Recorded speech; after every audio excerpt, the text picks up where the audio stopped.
Allahi wa barakatuh.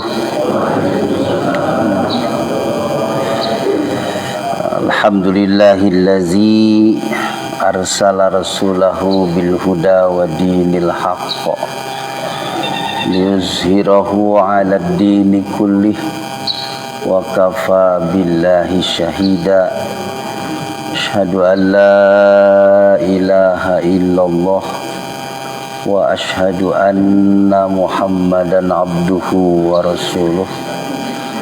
Allahumma salli ala sayyidina Muhammad wa ala ali sayyidina Muhammad wa barik ala sayyidina Muhammad wa ala ali sayyidina Muhammad. Amma ba'du.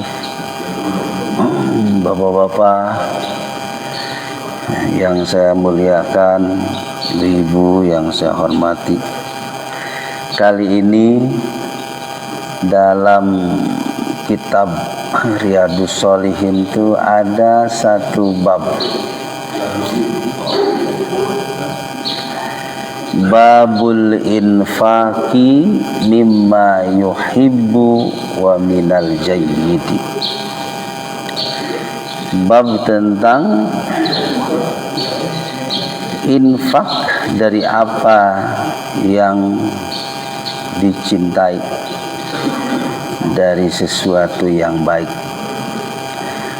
Mula-mula Imam Nawawi mencantumkan ayat Al-Quran yang berbunyi, A'udzubillahi minasyaitonirrajim, Bismillahirrahmanirrahim. Lan tanalul birra hatta tunfiqu mimma tuhibbun. Ini surat Al-Imran ayat 92.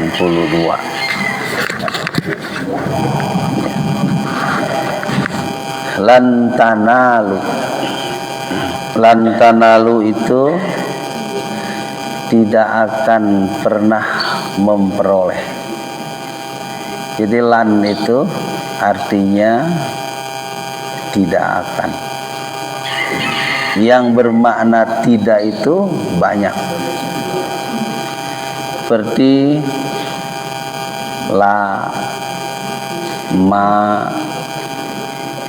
in, itu diantara lafaz yang memiliki makna tidak. Khusus ini lan tanalul birra, tidak akan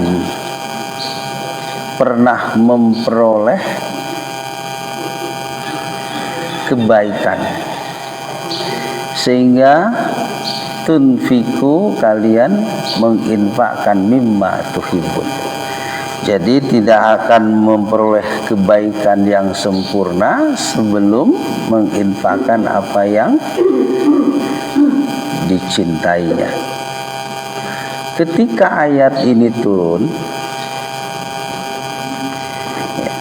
ini disebutkan juga dalam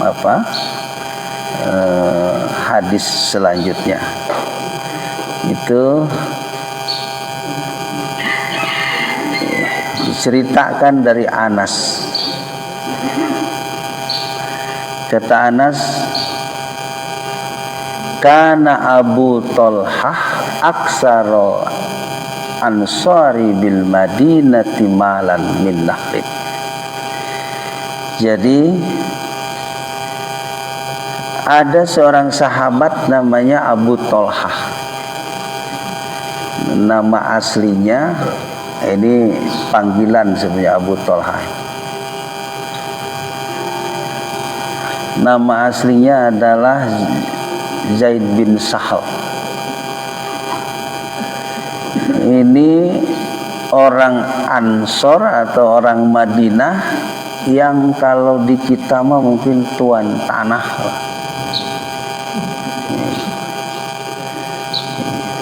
Tapi kalau di kota mah mungkin tuan kontrakan. Iya, ya Pak ya, tuan kontrakan. Jadi malan min. Jadi Abu Thalhah ini banyak kebunnya. Lalu kata Anas, wa kana ahabbu amwalihi ilaihi Bayroha. Jadi harta yang paling dicintainya dari sekian yang dia miliki itu namanya Bayroha. Jadi ada kebun namanya Bayroha. Ya. Wa kanat mustaqbilal masjid, dan kebun Bayroha itu menghadap ke masjid. Ya mungkin sebelah sana lah. Nah itu letaknya di Madinah. Wa kana Rasulullah, dan Rasulullah yadkhuluha wa yashrabu min ma'in fiha thayyib. Jadi Rasul sering masuk ke kebun itu dan beliau minum air. Jadi di situ tuh banyak airnya. Kalau zaman dulu, apalagi di tanah Arab, kalau punya sumber air itu, wah begitu berharga. Nah kebun ini banyak airnya, ada sumber airnya, sehingga kurma, tumbuhan lain itu ya, tumbuh dengan baik dan subur, sehingga Abu Talhah ini sangat menyukai kebun ini. Nah, lalu qala Anas lalu bercerita, falamma nazzalat hazihil ayah, ketika ayat ini turun, yang tadi itu lan tanalul birra hatta tunfiku mimma tuhibbun, tidak akan memperoleh kebaikan yang sempurna sebelum kalian menginfakkan apa yang kalian cintai. Lalu qoma Abu Talhah, berdirilah Abu Talhah mendengar ayat ini turun. Ya. Faqala, lalu dia berkata, ya Rasulullah, wahai baginda Rasul, innallaha ta'ala anzala alaika, Allah telah menurunkan kepadamu ayat walan tanalul birra hatta tunfiku mimma tuhibbun. Lalu kata dia, wa inna ahabba mali ilayya Bayroha, sungguh ya, harta yang paling aku cintai adalah Bayroha itu.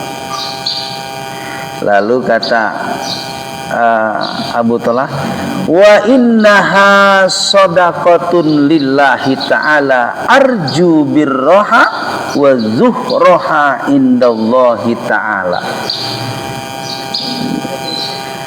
Sungguh dia adalah akan aku sedekahkan lillah, untuk Allah. Jadi harta yang paling dia cintai yang namanya kebun Bayroha itu dia sedekahkan untuk Allah. Apa yang dia harapkan? Arju birroha, aku hanya ingin mengharapkan kebaikan dari kebun itu. Wa zuhroha indallah, dan untuk sebagai investasi di hadapan Allah nanti. Jadi hanya berharap pahala lah dari Allah Subhanahu wa ta'ala, kebaikan dari kebun ini. Lalu faqala Rasulullah sallallahu alaihi wasallam, kata Rasulullah, bahzalika malun rabih. Kata Rasul, bagus sekali, ini adalah harta yang sangat menguntungkan.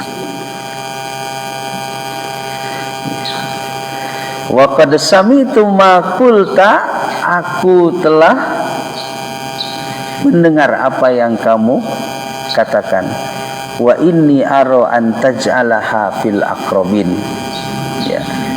Lalu Rasulullah berharap, kata Rasulullah, engkaulah yang membagikan harta ini atau kebun ini kepada kerabat-kerabat.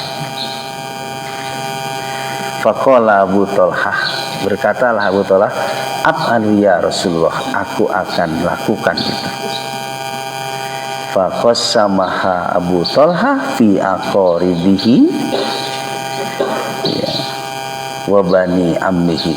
Lalu Abu Thalhah membagikannya kepada kerabat-kerabatnya.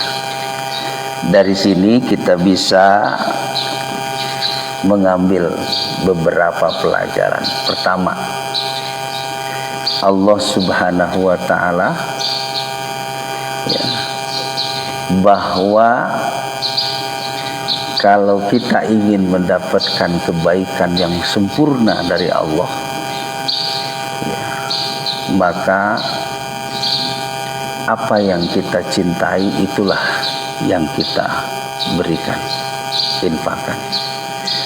Nah, dari kisah Abu Thalhah ini Rasul ingin mengajarkan kepada kita ya, ini tahapan untuk berbagi.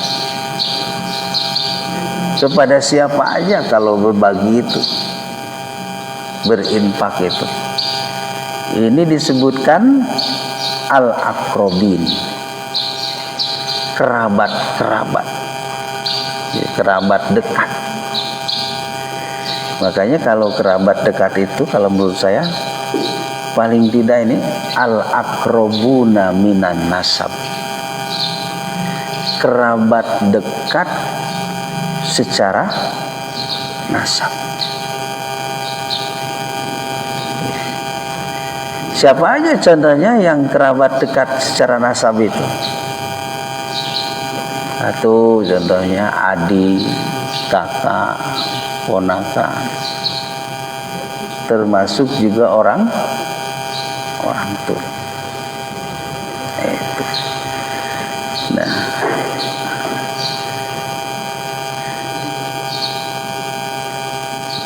ayat Al-Quran yang lain menyebutkan wabil walidaini ihsana, berbuat baiklah kepada kedua orang tua. Nah, kalau orang tua berkewajiban untuk memberikan nafkah kepada anak dan istrinya. Kalau orang tua kepada anaknya, itu sebagai sebuah kewajiban. Kalau anak berkewajiban nggak menafkahi orang tuanya? Jawab.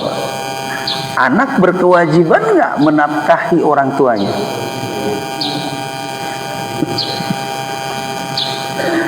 Kalau berkewajiban berarti sejak lahir. Sejak lahir berarti anak itu punya kewajiban untuk menafkahi orang tuanya. Di situ. Iya. Jadi artinya anak itu tidak memiliki kewajiban untuk menafkahi orang tuanya. Orang tuanya justru yang wajib menafkahi anaknya. Tapi kalau anaknya itu berbuat baik, yang paling pertama kali dia lakukan untuk siapa? Orang tuanya. Di situ. Ini sebagai sebuah perbuatan berbagi. Jadi kalau anak mau berbuat baik pertama kali kepada siapa? Ayah ibunya. Itu. Jangan sampai contohnya dikenal. Kalau kepada tetangga, kepada teman baik, tapi kepada orang tua nengok juga enggak. Nah, itu urutan untuk berbuat baik. Di situ. Jadi itu al-aqrabuna minan nasab. Iya.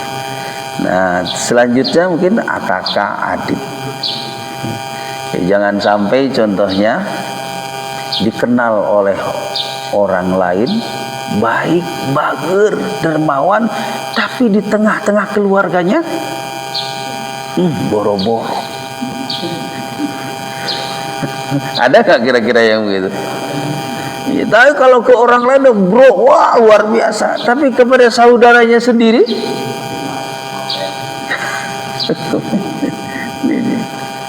nah, itu jangan sampai. Jadi Rasul sedang mengajarkan kepada kita lewat kasus atau peristiwanya Abu Tolha. Jadi kata Nabi, aku berharap kamu membagikannya kepada kerabat. Nah, itu yang pertama, senasab. Dulu ketika kecil, ya adik kakak itu, ya betapa kita harmonis di bawah lindungan, naungan, kebersamaan ayah dan ibu. Tapi kalau sudah dewasa, berkeluarga, mungkin nasibnya juga berbeda di sini.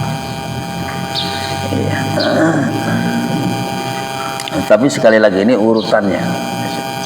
Urutan berbuat baik itu adalah pertama secara nasab.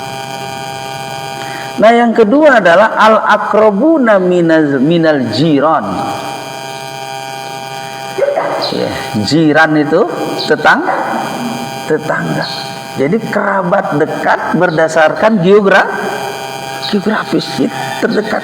Siapa? Tetangga. Jiran. Kan kita Malaysia itu negeri jiran. Artinya Malaysia itu negeri tetangga kita. Itu. Nah, artinya untuk berbuat baik, kerabat kedua, link kedua adalah tetangga. Jadi jangan sampai contohnya bapak sholat di sini, aktif di sini, tapi sedekah wakafnya ke masjid lah. Kalau di sini nggak ada lah. Jadi sholat di sini, gitu, aktif di sini, tapi wakafnya atau sedekahnya ke masjid lah. Nah, begitu juga contohnya di tengah-tengah lingkungan kita. Sampai-sampai Pak, saya menemukan berbagai macam hadis itu tentang bagaimana ya harus harmonisnya di tengah-tengah keluarga. Ya. Lalu ini ada man kana yu'minu billahi wal yaumil akhir falyuhsin ila jarihi. Ya, siapa yang mengaku beriman kepada Allah dan hari akhir, maka berbuat baiklah kepada tetangganya.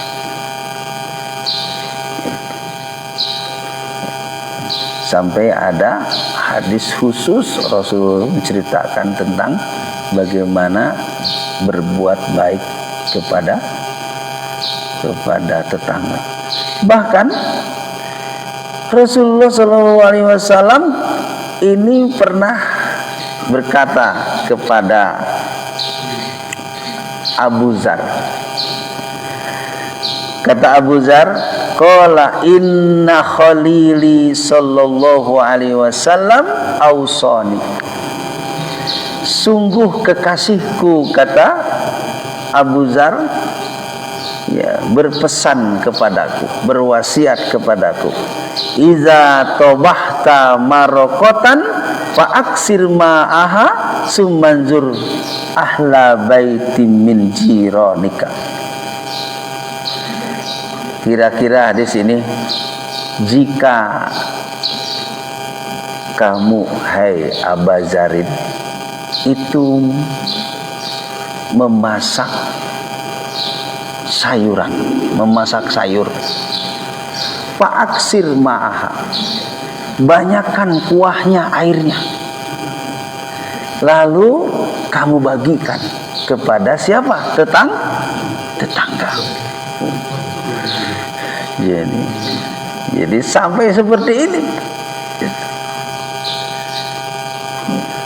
Rasul mengajarkan supaya dengan tetangga itu harus baik.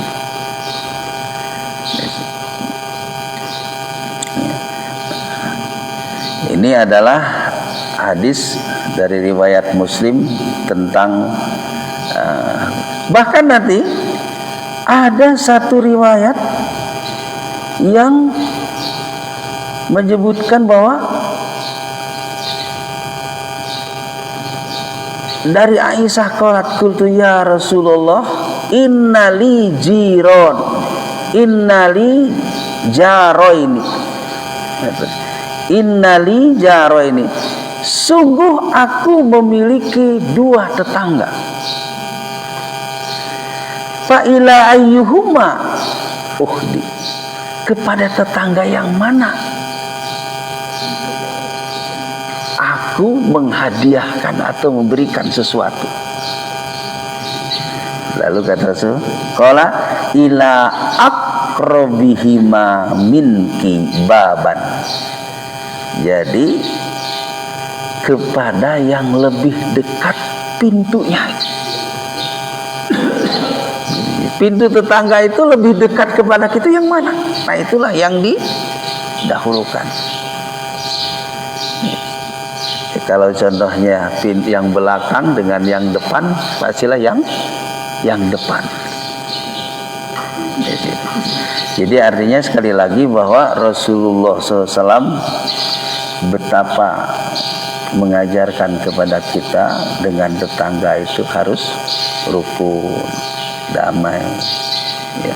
Terkadang Pak memang juga masalah parkiran bermasalah, masalah anak. Kadang-kadang anak mah ya 1-2 jam sudah kembali baik, tapi kalau bapaknya itu luar biasa.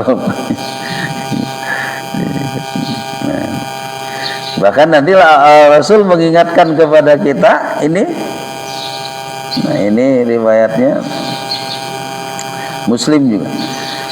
Wallahi, demi Allah, la yu'min, tidak beriman.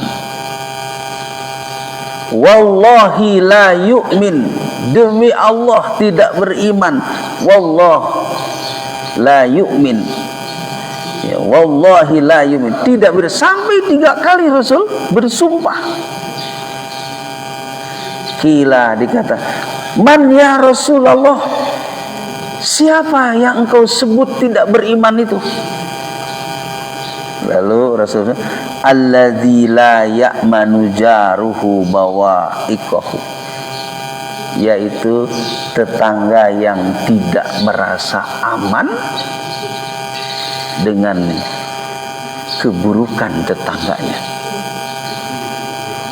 Jadi tetangga yang tidak merasa aman dengan keburukan tetangganya, itulah yang disebut dengan orang yang tidak beriman. Bahkan di riwayat yang lain, di riwayat Muslim, la yadkhulul jannata man la ya'manu jaruhu bawa'iqah, tidak akan masuk surga orang yang tetangganya tidak merasa aman. Jadi ini salah satu tolak ukur bahwa tanda keimanan seseorang itu adalah dilihat dari akhlak dia. Akhlak bertetangga. Jadi salah satu ciri keimanan seseorang itu adalah lihatlah akhlaknya dia dengan tetangga. Jadi kalau contohnya ke masjidnya rajin, kemudian pengajiannya rajin, baca Qur'annya rajin, tapi dengan tetangga tidak baikan. Nah, ini kena itu. Di sini tidak baikan di sini.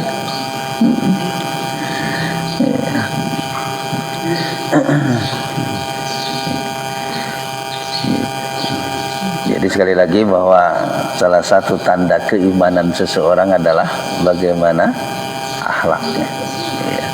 Akhlak yang di sini adalah disoroti oleh Rasul, itu akhlak dalam bertetangga. Ini itu banyak sekali hadis tentang bahwa kita harus bertetangga dengan baik. Nah, yang selanjutnya ya, al-aqrabuna minan nasab, al-aqrabuna minal jiron. Nah, yang terakhir al-aqrabuna minas suhbah. Ya. Kedekatan secara pertemanan. Ya. Jadi kita dekat, mungkin jarak bukan saudara seketurunan, bukan juga tetangga, tapi mungkin contohnya ketemu di kantor atau komunitas sekarang.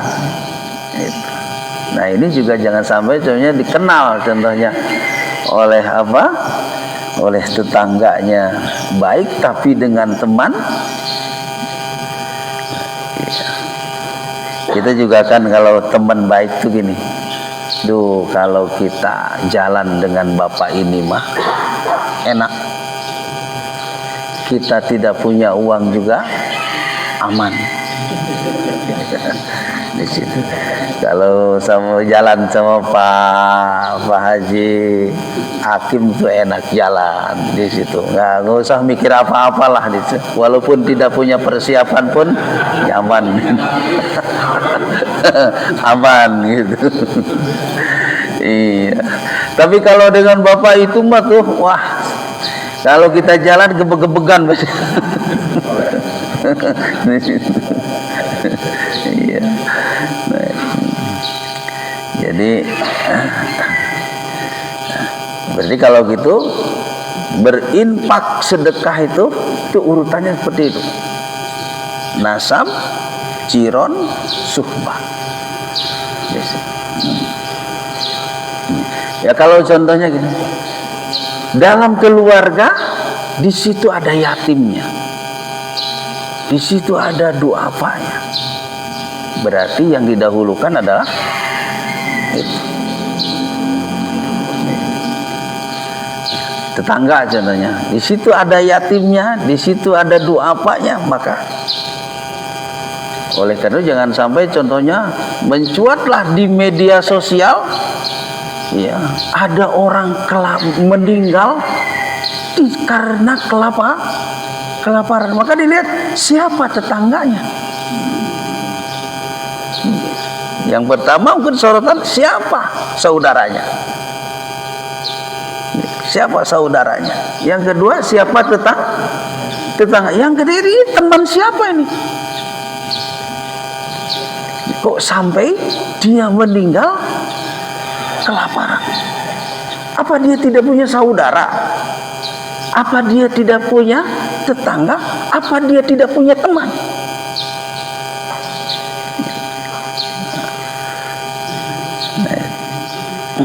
Ya, jadi menekankan kepada kita untuk ini tahapan berbuat baik kepada siapa. Ya. Baik, saya kira ini untuk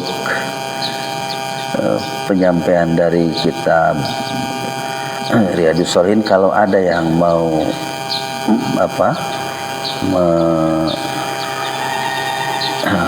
menanyakan atau mau menambahkan, maka silahkan.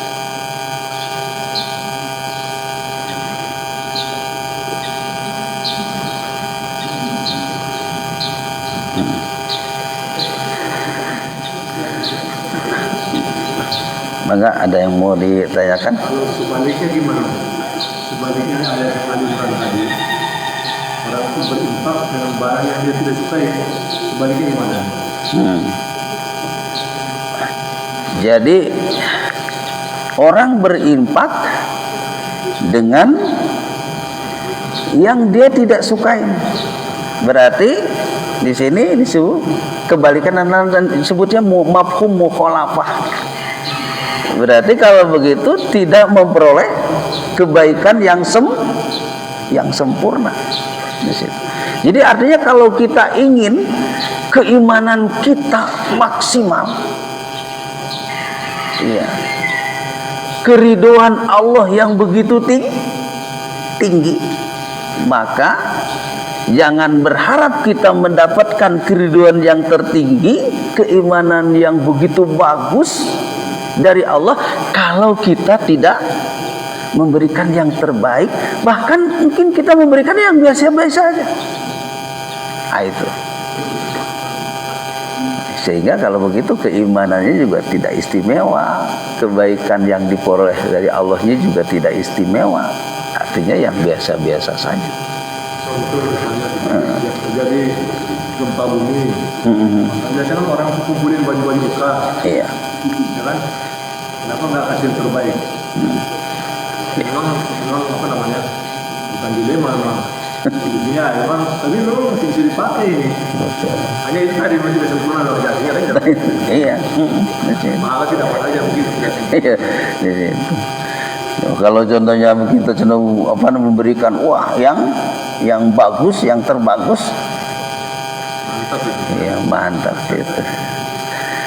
Nah itu juga ujian buat kita. Nah ini dibuktikan oleh sahabat Nabi Abu Thalhah, turun ayat, dengar ayat itu, langsung dia berdiri.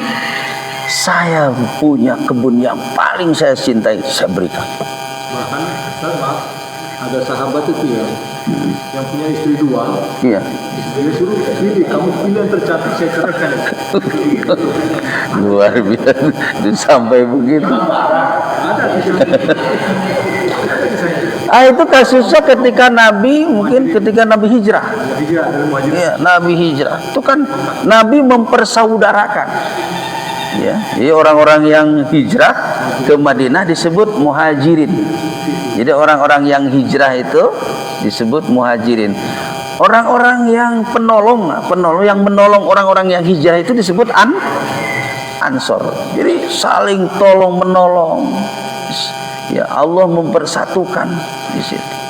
Ada yang punya kebun, ada yang punya binatang, diberi bagi dua dan sebagainya. Bahkan tadi itu istri pun disuruh milih yang mana.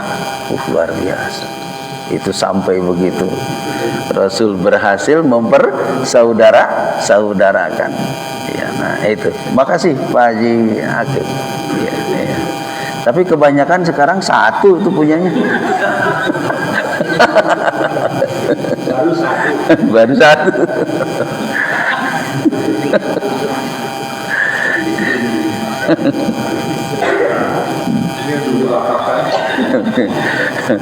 Kalau satu diwakafkan ya habis. Iya. Baik, ada lagi Bang, silakan.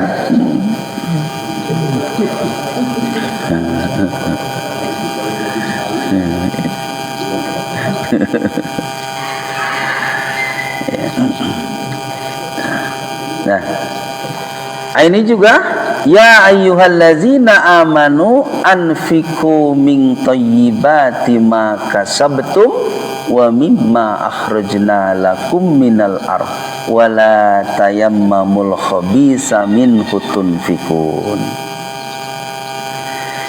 Jadi Allah berfirman, berinfaklah dari yang baik-baik, dari apa yang kalian telah dapatkan, dan dari apa yang telah kami keluarkan dari bumi untuk kalian.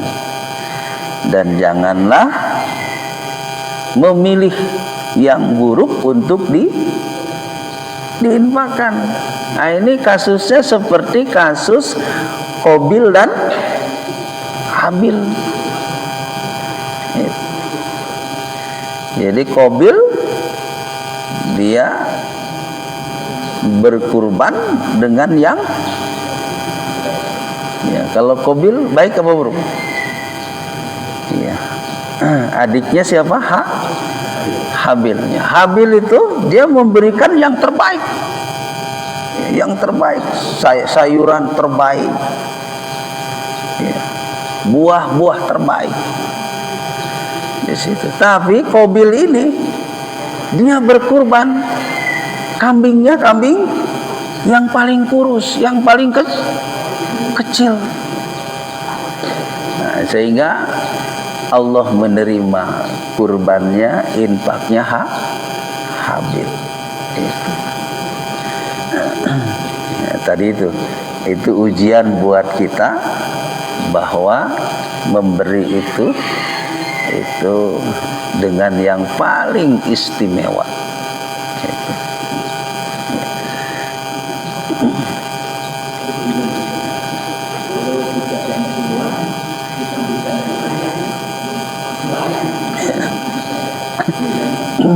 Semua masih ada nilainya, tapi nanti mendapatkan pahalanya mungkin yang biasa saja. Iya, yang biasa aja sama di situ. Jadi kalau kita ingin menerima puncak kesempurnaan ridho dari Allah, iya, ingin kita mendapatkan puncaknya kecintaan kasih sayang dari Allah, berarti apa yang kita lakukan pun harus yang begitu sempurna yang kita miliki berikan kepada orang lain. Itu. Saya beli baju.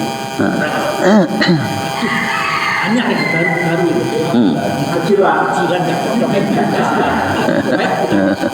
baik sebenarnya baju itu.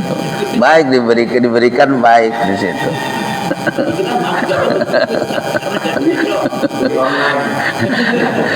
Ya tadi sebenarnya itu mungkin niatnya bukan untuk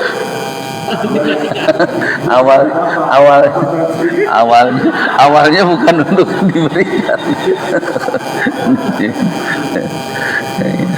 Nah, itu sebenarnya disebut baik di situ, tapi tadi itu apa yang bukan yang terbaik di situ.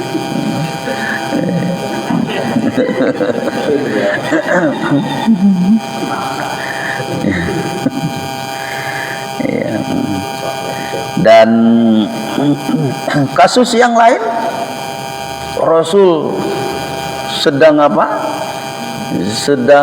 memobilisasi untuk logistik ya. Lalu datanglah Abu Bakar, datanglah Umar bin Khattab. Kata Umar, aku akan berikan kepada Rasul setengah dari harta, sehingga yang setengah lagi untuk keluarganya. Tiba-tiba datang Abu Bakar, ya Rasul, aku berikan semua yang aku miliki. Lalu kata Rasul tanya, ya Abu Bakar, apa yang kamu sisakan untuk keluargamu? Apa itu? Jawab Abu Bakar, Allah dan Rasulnya. Sehingga Umar bilang, aku tidak pernah bisa mengungguli kebaikan Abu Bakar. Luar biasa.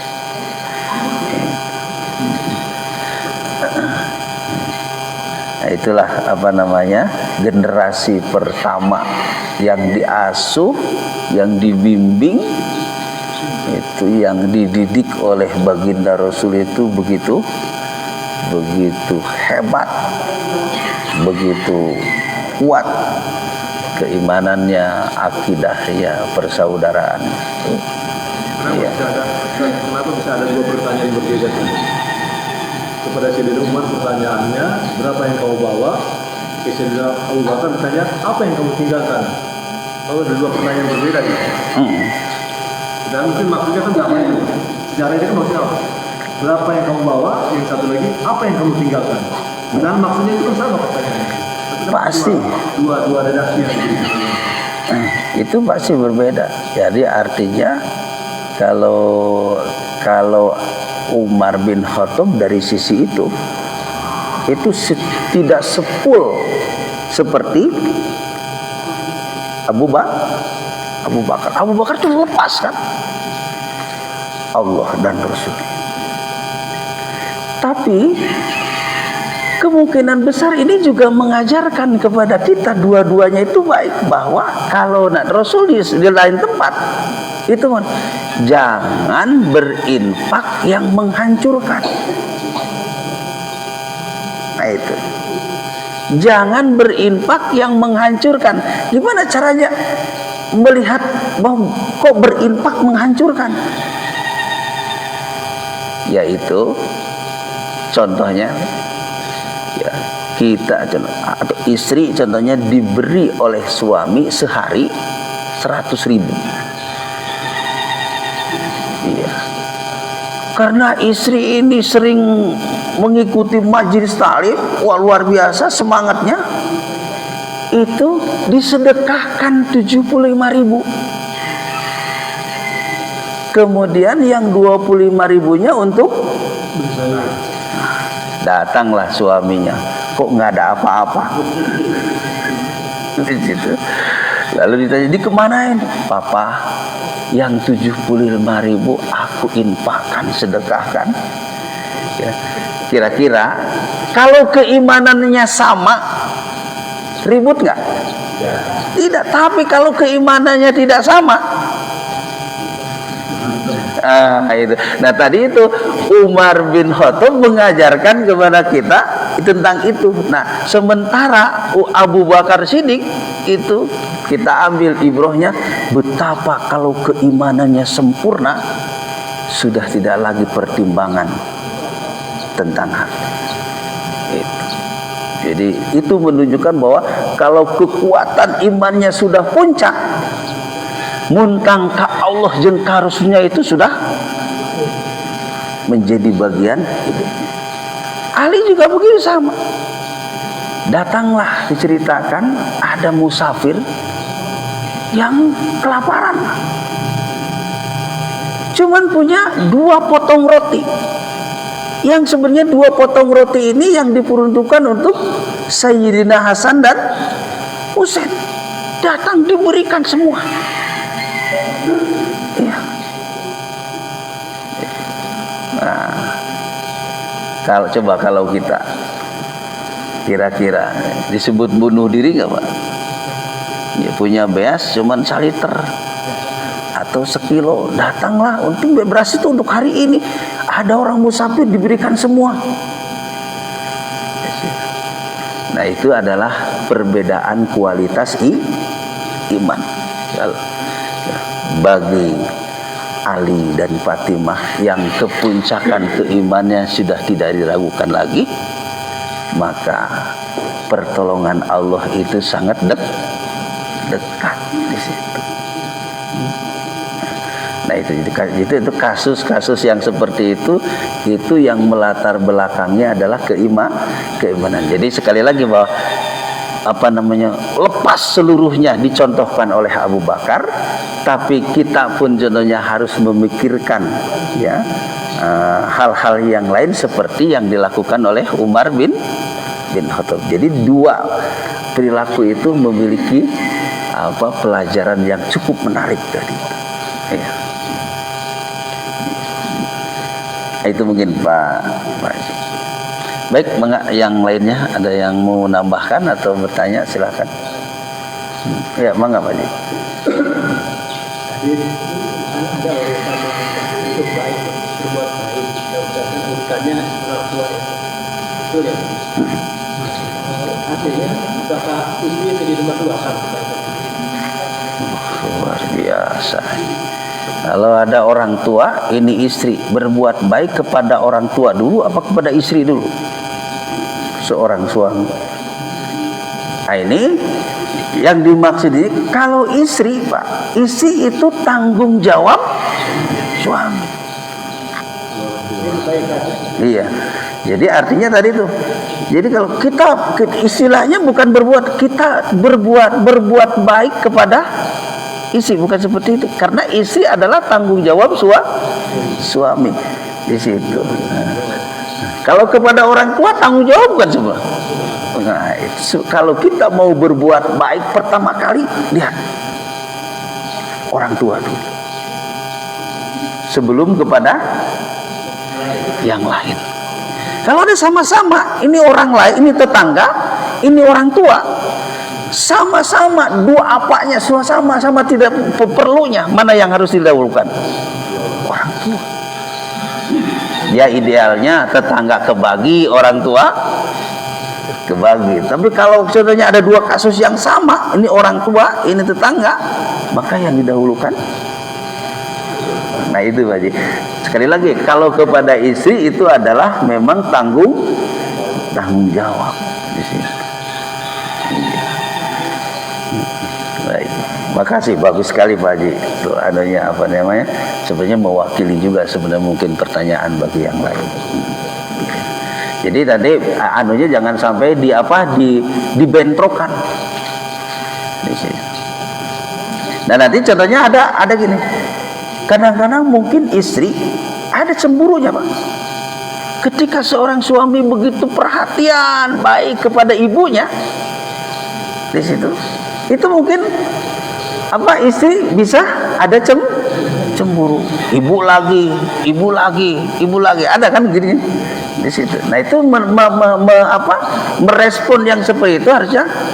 Ya, kalau suami begitu baik perhatian kepada ibunya, itu jangan dicemburui. Kenapa? Karena perbuatan suami perhatian dan berbuat baik kepada ibunya, itu kembali berkahnya kepada keluarganya. Coba aja Pak, kalau Bapak contohnya ini, Bapak punya anak 3 contohnya, semua udah besar.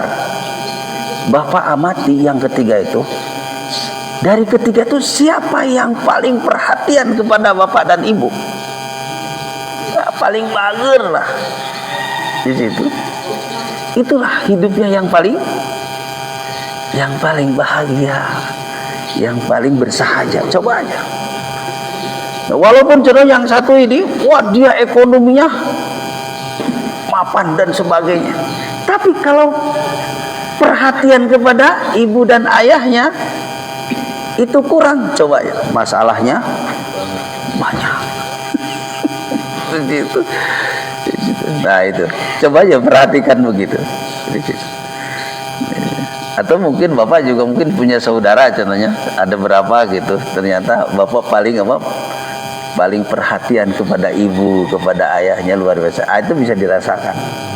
Gitu. Jadi artinya perbuatan baik kepada orang tua itu merupakan tolak ukur kebahagiaan, kesuksesan, keselamatan bagi anak. Baik, ada lagi Pak Haji, mangga.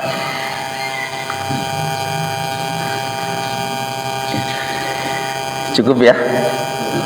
Ya, kalau saya simpulkan, bila kita ingin mendapatkan keriduan dari Allah yang tertinggi, ya, rahmat Allah yang begitu puncaknya, maka berinfaklah dan berbuat baiklah dengan apa yang paling kita cintai, walaupun itu berat. Ya, tapi kalau Allah sudah menakdirkan itu, sebenarnya tidak ada yang berat. Mudah-mudahan kita bagian dari orang-orang yang bisa melaksanakan apa yang diperintahkan oleh Allah dalam Al-Quran, sehingga kita nanti diberikan surga Allah Subhanahu wa Ta'ala. Itu saja, terima kasih, semoga bermanfaat. Saya doakan Bapak dan Ibu semoga diberikan kesehatan, keberkahan, panjang umur. Bismillahirrahmanirrahim. Subhanakallahumma wa bihamdika asyhadu an la ilaha illa anta astaghfiruka wa atubu ilaik. Walhamdulillahirabbil alamin. Assalamualaikum warahmatullahi wabarakatuh.